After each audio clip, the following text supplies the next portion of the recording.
Welcome to আশার হলো online school.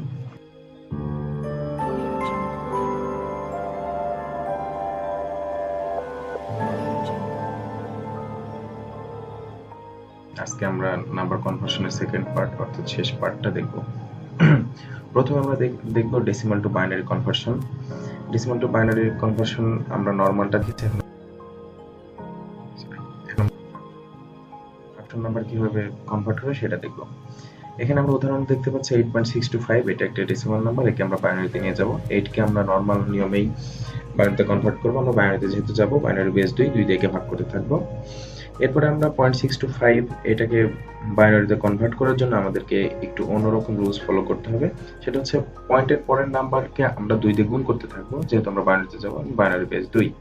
এভাবে গুণ করতে করতে যখন আমরা ডেসিমালের পরে 0 পাবো, অর্থাৎ লাস্ট স্টেপটা দেখলে আমরা ক্লিয়ার হবো। 0.500 কে যখন 2 দিয়ে গুণ দিচ্ছি তখন আমাদের রেজাল্ট আসছে 1.000।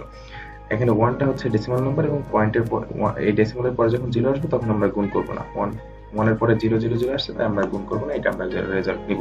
ফ্র্যাকশন নাম্বারের রেজাল্ট নেওয়ার ক্ষেত্রে আমরা উপর থেকে নিচে কাউন্ট করব। সো এখানে দেখা যাচ্ছে 8.625 এটা ডেসিমাল নাম্বার, এটা বাইনারি নাম্বার হচ্ছে 1000.101।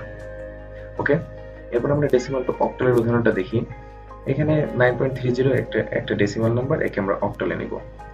একে অক্টালে নিতে হলে 9 যেহেতু fraction number 9 integer number, so এটাকে আমরা নরমাল নিয়মে ভাঙবো। এরপর আমরা ফ্র্যাকশন পার্ট 0.30 একে আমরা যেহেতু অক্টালে যাব, সো 8 দিয়ে গুণ করতে থাকবো।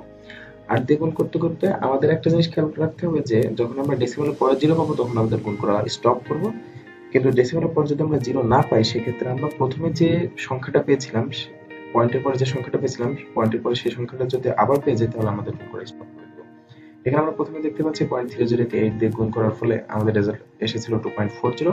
আবার লাস্ট স্টেপে দেখতে পাচ্ছি যে 0.80 কে 8 দিয়ে গুণ করার ফলে আমাদের রেজাল্ট আসছে 6.40। এখানে দেখা যাচ্ছে 0.40 মিলে গেছে, সো আমরা গুণ করে স্টপ করে দিব। এখন আমরা উপর থেকে নিচে রেজাল্ট কাউন্ট করলে আমাদের রেজাল্টটা পেয়ে যাব। সেটা আমরা উদাহরণ দেখেই ক্লিয়ার হচ্ছে।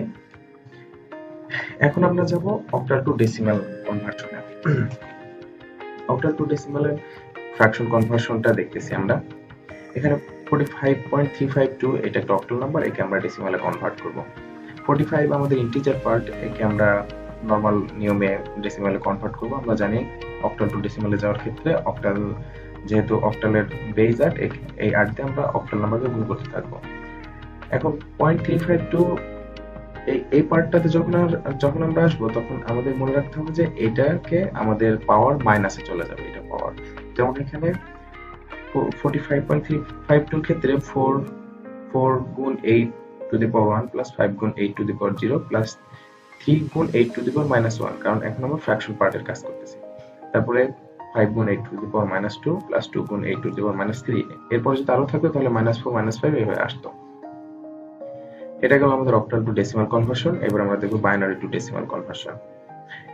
এখানে একটা বাইনারি নাম্বার দেওয়া আছে, একে আমরা ডেসিমালে নিয়ে যাব। বাইনারি কে ডেসিমালে যেহেতু নিব, সুতরাং ইন্টিজার পার্টটাকে আমরা 2 দিয়ে গুণ করতে থাকবো। 2 দিয়ে গুণ করে আমরা আমাদের রেজাল্টটা নিব। আর যখন আমরা ফ্র্যাকশন নাম্বারে আসবো তখন অ্যাজ ইউজুয়ালি আমরা পয়েন্টের পরে যে ফ্র্যাকশন নাম্বার আছে তাকে আমরা two to the power minus power দিয়ে আমরা গুণ করব।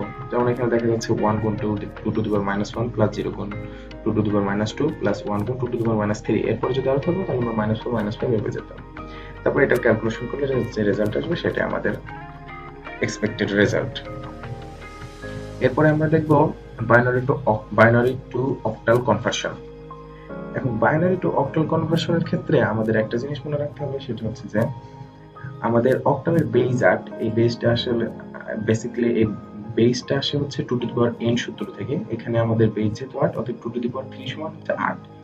এখন 2 হচ্ছে আমাদের 2 টু দি পাওয়ার 3 সমান 8। এই 3টা হচ্ছে আমরা যেহেতু এখানে 3, অতএব আমরা 3 ঘর করে আলাদা করব যখন আমরা বাইনারি টু অক্টাল কনভার্সন করব। এখন উদাহরণটা দেখলে হয়তো আমাদের কনসেপ্ট ক্লিয়ার হবে। এখানে একটা বাইনারি নাম্বার দেওয়া আছে, এই বাইনারি নাম্বারকে আমরা ডান দিক থেকে বাম দিকে 3 ঘর করে আলাদা করব। এখানে 3 ঘর করে আলাদা করাই আছে। যেমন ডান দিক থেকে আমাদের 3টা 1 আলাদা করছি, তারপরে আমরা 101 আলাদা করছি, তারপর 011 আলাদা করছি, তারপরে 100 আলাদা করছি, তারপর 000 আলাদা করছি এবং লাস্টে আমাদের একটা 1 পড়ে আছে। এই একটা 1 এর আগে যদি আমরা দুইটা 0 বসাই দিই তাহলে এর মানের কোনো পরিবর্তন হয় না এবং আমাদের এক্সপেক্টেড 3 ঘর আমরা পেয়ে যাই। তারপরে এই তিন ঘরের যে মান সেগুলো আমরা নিচে বসাইলে আমরা আমাদের এক্সপেক্টেড অক্টাল রেজাল্টটা পেয়ে যাব।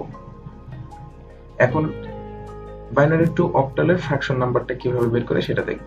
সেম প্রসেসে আমরা তিন ঘর করে আলাদা করব এবং আমাদের যে মান সেই মান নিচে বসে তারপরে আমাদের এক্সপেক্টেড রেজাল্ট আমরা পেয়ে যাব।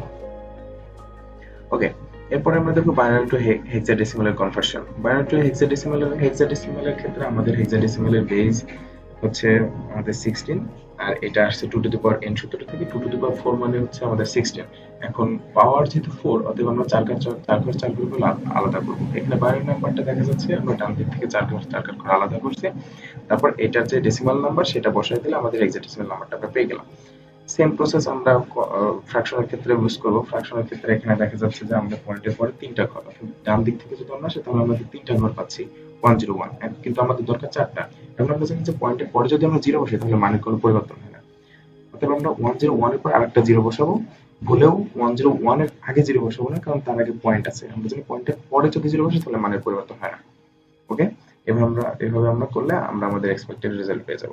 So that's all from today and thanks for watching our tutorial. Thank you.